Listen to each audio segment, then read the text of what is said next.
Have you ever felt just foggy or heavy, kind of drained, but you can't for the life of you figure out why? Well, there's a concept from traditional thought that might just put a name to that feeling. Today, in this explainer, we're going to unlock the idea of what's called turbid Qi. All right, so first up, let's talk about this invisible obstacle. It's like this hidden drain on our energy that, honestly, so many of us feel, but we just don't have the words for it. You know those days, right? Or maybe it's been a whole week, you just feel off. It's like you're trying to walk through mud. Your mind is foggy, your body feels heavy, and your energy is just completely zapped. But when you try to figure out why, nothing adds up. You slept okay, you've been eating all right, so what gives? Well, traditional thought actually has a specific name for that exact state. It's called zhuo qi. And if you translate it, it literally means turbid or murky energy. And that's exactly what we're going to unpack today. And listen, this isn't some niche, ancient idea that's totally out there. It's a pretty universal concept that pops up everywhere under different names. You might hear it called negative energy or sick qi. It even gets connected to more modern ideas like pessimistic thinking or what some call dark psychology. At its core, though, the idea is always the same. It's a kind of energetic gunk, a waste product that holds us back. So what is this turbid energy really?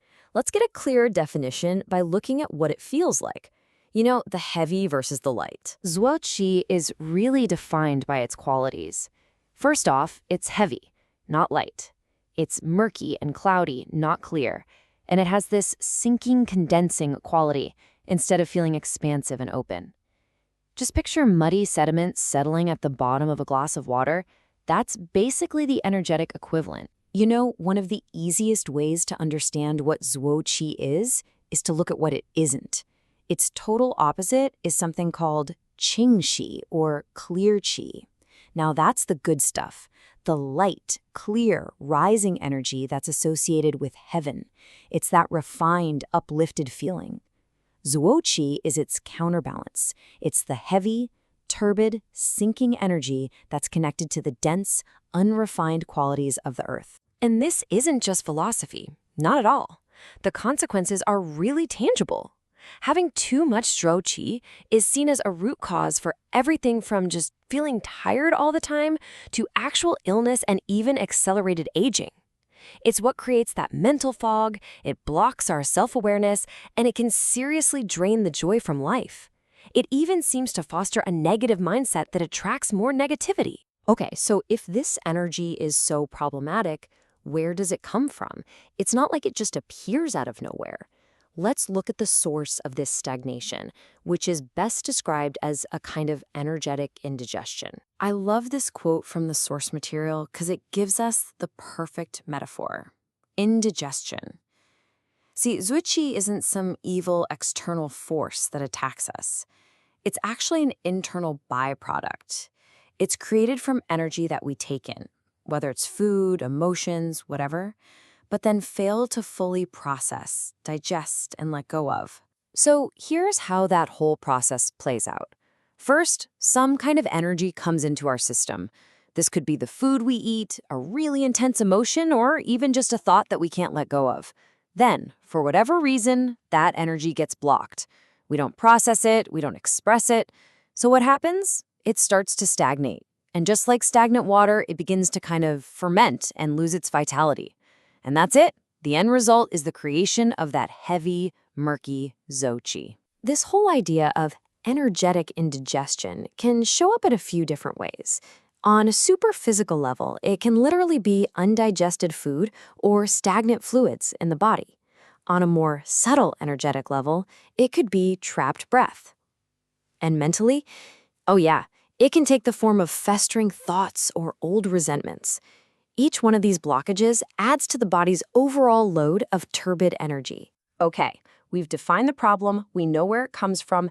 Now for the most important part. What do we do about it?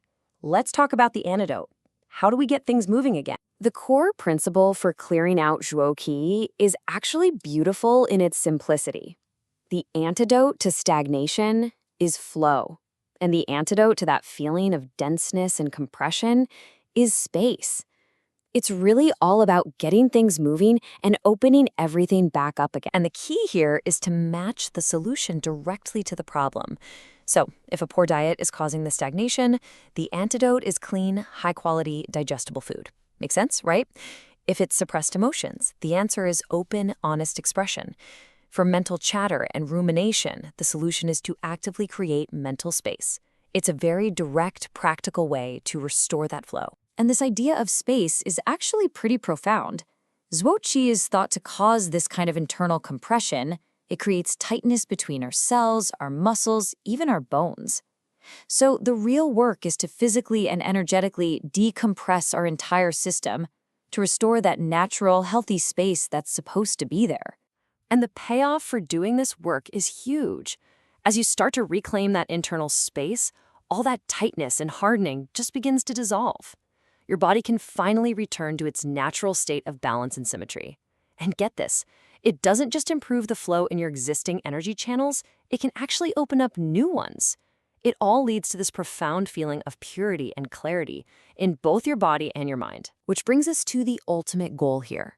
What is the real promise? What is unlocked when we actually commit to clearing out all this turbid energy for good? The end game of this whole process isn't just about feeling a little bit better. The goal is to achieve a state of pure, totally unobstructed flow, where energy, thoughts, and emotions can all move through you freely without getting stuck and turning into that murky Zhu Qi. It's about returning to your natural, vibrant, vital state. And this is the highest promise of doing this work. When the body and mind are finally cleansed of all that turbidity, something pretty remarkable becomes possible. You can actually see the light of your own nature.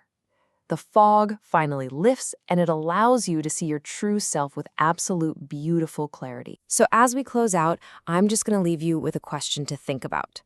When you consider your physical health, your emotional world, your mental patterns, what part of your life needs less stagnation and a whole lot more flow?